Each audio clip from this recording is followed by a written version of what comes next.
കാരമേടുകൾക്ക് എതിരെ നീന്തിടാം വാ, വീണുപോയവർക്ക് വെളിച്ചു തുള്ളിയായിടാം വാ, വാ വാ ഒന്ന് ചോരിടാം വാ, ഈ ലോകം മുഴുവനുള്ള കയ്യിൽ കീഴടക്കിടാം വാ, അന്ധകാരമേടുകൾക്ക് എതിരെ നീന്തിടാം വാ, വീണുപോയവർക്ക് വെളിച്ചു തുള്ളിയായിടാം വാ.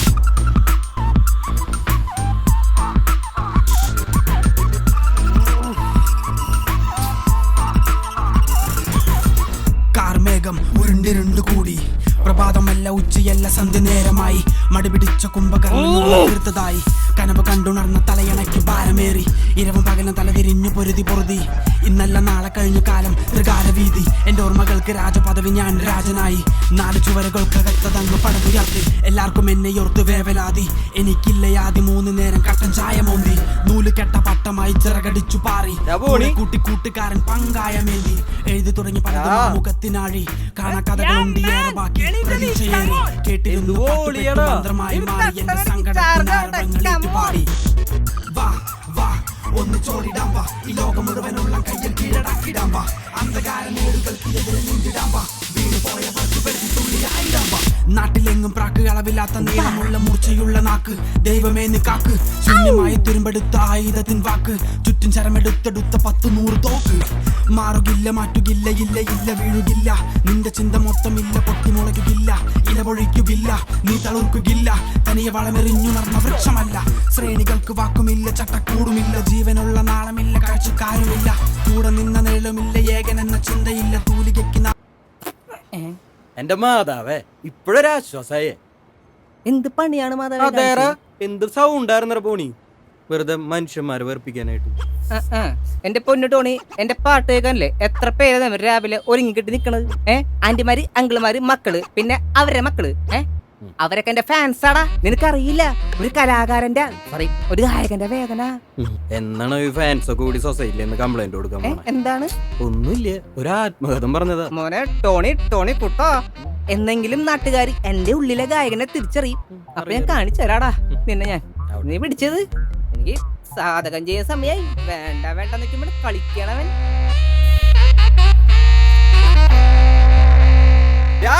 ഇനി അവിടെ പാട്ടും പാടിയിരിക്കരുതിട്ടാ, നമുക്ക് പള്ളി പോണ്ടാണ്.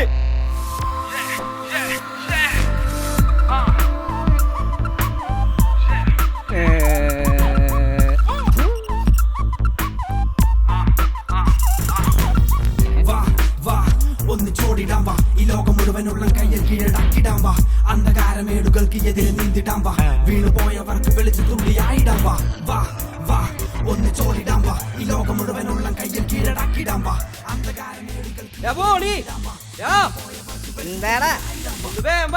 സമയില്ലടാ.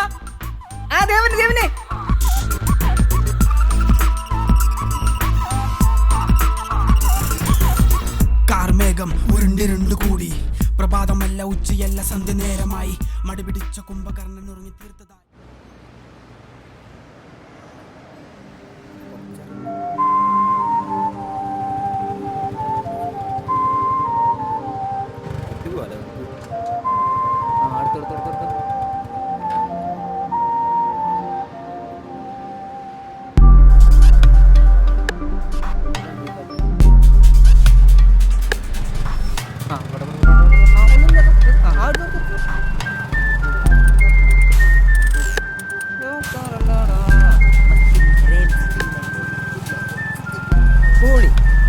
നമുക്ക് ഓരോ ചായ കുടിച്ചാലോ? നല്ലൊരു തീരുമാനമാണ്. വാ വാ. ചായ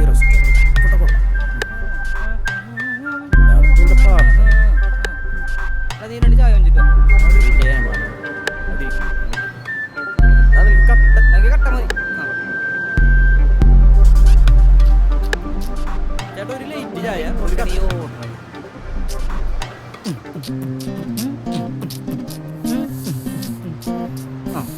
കട്ട പിടിക്ക്. Thank you my boy. ചൂടില്ലേ? നല്ലതുണ്ട്. പോണിയേ, അങ്ങനെ വർഷങ്ങൾക്ക് ശേഷം നമ്മ നല്ലൊരു കുർബാന കൂടിയില്ലേ? പിന്നല്ലാണ്ട് മൈൻഡ് ഇന്ന് ഫുള്ള് പോസിറ്റീവായി. നമ്മ വേറെ ലെവലല്ലേ മച്ചനെ. ബോണിയെ, നമുക്ക് ഈ കൊല്ലത്ത് നോമ്പില്ലേ അടിപൊളിയായിട്ട് എടുക്കണോട്ടാ. നോമ്പാ? നോമ്പെന്ന് കേട്ടില്ലേ? നീ എപ്പോ നോമ്പെടുത്ത് ഞാൻ അറിഞ്ഞില്ലല്ലോ. അതൊക്കെ എടുത്തു മോനെ. ആരാണ് ഒരു മാറ്റമൊക്കെ ആഗ്രഹിക്കാത്ത മാറ്റമല്ലേ നീ ഇട്ടാ മതി ഞാനില്ലട്ടാ എനിക്ക് മാറ്റം വേണ്ട. എന്റെ പൊന്നു കോണി, ഇത് ഇത്ര വലിയ പരിപാടിയൊന്നല്ല ഈ നോമ്പെടുക്കെന്ന് പറയണത്. ആ, അങ്ങനെയല്ല, കുറച്ച് കഠിനുണ്ട്. ആ. ഈ അമ്പോസൊക്കെ എന്നാന്ന് പറഞ്ഞ പോവും. അതങ്ങോട്ട് എടുക്ക. എന്തേ ഞാൻ അപ്പുറത്തുണ്ടോ? അപ്പുറത്ത്. ഓക്കെ എന്നാലേ നീ പറയണ കേക്കടാ. യാ കോണി, ഒന്ന് പോയേടാ. അന്നാ അത് വിട്. ആ ഞാൻ ഒരു കാര്യം ചോദിക്കട്ടെ, ചോദിക്കി. നീ നോമ്പെടുക്കണെങ്കിൽ എന്തിനായിരിക്കും നോമ്പെടുക്ക? ഇറച്ചിക്കും മീനും എന്റെ വീട്ടിലൊക്കെ അങ്ങനെയാണ്. ഇറച്ചിക്ക് മീനാ? ആ എന്റെ വീട്ടിൽ എല്ലാ കൊല്ലം അങ്ങനെയാണ്. നിന്റെ ഈ പറച്ചില് കേട്ടാ തോന്നുന്നു നമ്മള് ഡെയിലി ഇറച്ചി മീനും തിന്നണോരാന്ന്. ധനികനാവല്ല, നീ താഴ്ത്തിക്ക് ഇറങ്ങ്. താഴത്തേക്ക് വന്നു ഇത്ര മതിയാ. എടാ അങ്ങനെയാണെങ്കിൽ കഞ്ഞി, പയറ്, പരിപ്പ്, പപ്പടം ഇത് മൂന്നിനെടുക്കാം അങ്ങോട്ട്. നമ്മളെപ്പോഴും കഴിക്കണതാണല്ലോ, അതൊന്ന് പറഞ്ഞാൽ. കോണിയ, ഞാൻ ഒരു കാര്യം പറയട്ടെ. ഈ നോമ്പ് അതെങ്ങനെയല്ല, ഇപ്പൊ എങ്ങനെ നിന്നെ പറഞ്ഞ് മനസ്സിലായി? നമ്മള് ബുദ്ധിയോടുകൂടി നോക്കിയാണെന്ന കുറെ കാര്യങ്ങളിൽ ഈ ഇഷ്ടപ്പെട്ട് ചിലപ്പോൾ അതൊരു ഭക്ഷണമായിരിക്കാം, അങ്ങനെ പല കാര്യങ്ങളായിരിക്കാം. അതൊക്കെ തമ്പുരാന് വേണ്ടി വേണ്ടെന്ന് വെക്കാനാണ് ഈ നോമ്പ് എന്ന് പറയുന്നത്.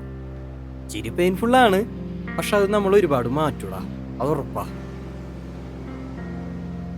നീ പറഞ്ഞത് ശരിയാണ്. അങ്ങനെയാണെങ്കിൽ ഈ പ്രാവശ്യത്തെ നോമ്പ് ഈ 50 ദിവസം നമുക്ക് ഉപവാസം കൊടുക്കാം. ഭക്ഷണം കഴിക്കണ്ട, വേറെ ലെവല് ജ്യൂസ് മാത്രം കുടിക്കാം. അത് കുറച്ചുകൂടി വലിയ പരിപാടി ആവൂലേ? അത് പൊളിയല്ലേ? അത് നോക്കാം നമുക്ക്. എന്താടാ വാടാ. എന്റെ കർത്താവേ, ഇത്ര നേരം ഞാൻ ഇതാരോടെ എഴുന്നള്ളിച്ചേ. നീ ഒരുമാതിരി മനുവിന്റെ പോലെ ആവരുതിട്ടാ. മനുവിന് എന്താ പറ്റിയത്? ഇന്നലെ ഇടം കണ്ടാണല്ലോ, കുഴപ്പമുണ്ടായില്ലല്ലോ. മനുവിനൊന്നും ഇല്ലേ? ഒന്ന്, നമ്മൾ ഈ നോമ്പെടുക്കണ കാര്യം നാട്ടുകാരെ അറിയേണ്ട ആവശ്യമുണ്ടാ? നമ്മൾ ഈ നാട്ടുകാരെ കാണിക്കാനല്ലോ ഈ നോമ്പെടുക്കണ്. ഏത്? അത് ശരിയാണ്. ഇനി 2, ഈ മനു എങ്ങനെ ഈ 50 ദിവസം നോമ്പെടുക്കണെന്ന് അറിയോ? വാ പറഞ്ഞുതരാം. നിന്റെ വീട്ടിലൊക്കെ എങ്ങനെയാ ഈ നോമ്പെടുക്കണം 50 ദിവസം? എന്റെ വീട്ടില് ഇറച്ചി മീൻ മുട്ട ഇതൊന്നും കഴിക്കൂല. ആ, പക്ഷെ അവൻ എങ്ങനെ ഈ നോമ്പെടുക്കണെന്ന് അറിയോ? അവൻ ഈ ഇറച്ചിയുടെ പീസ് അങ്ങോട്ട് മാറ്റി വെച്ചിട്ട് കുറച്ച് ഇറച്ചിച്ചാറ് 2 പൊറോട്ടയ്ക്ക് മിക്സ് ചെയ്തിട്ട് അങ്ങോട്ട് കഴിക്കും. അതില് കാര്യമില്ല. അല്ല ടോണി, ഇതൊരു പ്രശ്നമായില്ല. അല്ല ഇപ്പൊ ഇതെന്താ ചെയ്യാ? പോണി, നമ്മുടെ ബൈബിളിനകത്ത് എബ്രഹാം എന്ന് പറഞ്ഞിട്ടൊരു പുള്ളിക്കാരുണ്ട്. അറിയോ നിനക്ക് ആളെ? എബ്രാഹിം എന്നൊക്കെ പറയുമ്പോ ഇല്ല. ആ, പുള്ളി നൈസാടാ. നിനക്ക് പുള്ളിയുടെ ലൈഫിൽ നടന്നൊരു സംഭവം അറിയോ? ഒരിക്കൽ നമ്മുടെ ദൈവം പുള്ളിക്കാരോട് ചോദിച്ചു, എടാ എബ്രഹാമേ, എന്റെ മകൻ എനിക്ക് ബലി തരുമെന്ന് ചോദിച്ചു. നീയാണ് ആ സ്ഥാനത്തേക്ക് എന്ത് ചെയ്യും? എടാ ഞാൻ ഈ ബലി എന്നൊക്കെ പറഞ്ഞ സെറ്റപ്പ് എനിക്കറിഞ്ഞൂടാ. സ്വന്തം മോനെ ദൈവത്തിന് വേണ്ടി കൊല്ലാന്നൊക്കെ പറയണത് ഇച്ചിരി പെയിൻഫുള്ളാണ്. സ്വന്തം മോനെ കൊല്ലണോ? ഇന്ന് പോയി അവിടെ നിന്ന് ഞാൻ പരിപാടിക്കില്ല, ഞാനതിനെതിരാണ്. എടാ ഞാൻ പറയണ നീ മുഴുവനൊന്ന് കേക്ക്. പറ. എന്നിട്ട് ഈ എബ്രഹാം അയാളുടെ മകനും കൊണ്ട് ഒരു മലയുടെ മുകളിൽ കയറി പോവാണ്. എന്നിട്ട് ഒരു ബലിപീഠത്തിന്റെ മുകളിലേക്ക് ഇങ്ങനെ കെടുത്തി. എന്നിട്ട് എബ്രഹാം പയ്യെ ഇങ്ങനെ ഒരു വാളെടുത്തിട്ട് ഇങ്ങനെ പൊക്കി. ആ കറക്റ്റ് സമയത്ത് ദൈവം പറയാ, എബ്രഹാമേ, എടാ ഞാൻ നിന്നെ ജസ്റ്റ് ഒന്ന് പരീക്ഷിച്ചാടാ, നീ കാര്യാക്കല്ലേ. ഈ ഒരു സീൻ നീ ഒന്ന് ആലോചിച്ച് നോക്കിയേ. തമ്പുരാനിടയ്ക്ക് കൈവിട്ട കളി കളിക്കൂലെ. എടാ നീ ഇതിൽ മനസ്സിലാക്കേണ്ട 2 കാര്യങ്ങൾ. എന്താണ്? എന്തൊക്കെയാ? 1, എബ്രഹാമിന് ദൈവത്തിനോടുള്ള ലവ്, സ്നേഹം. 2, ആൾക്ക് ദൈവത്തിനോടുള്ള വിശ്വാസം. ഇത് മനസ്സിലാക്കുന്നിടത്താണ് നമ്മുടെ നോമ്പ് വർക്കാവണം. മനസ്സിലായോ? നീ എന്താ ഉദ്ദേശിച്ചത്? എനിക്ക് മനസ്സിലായില്ല. മനസ്സിലാക്കിയ എന്റെ മറ്റേ ലൈൻ ഉണ്ടായില്ല, അഞ്ജലി.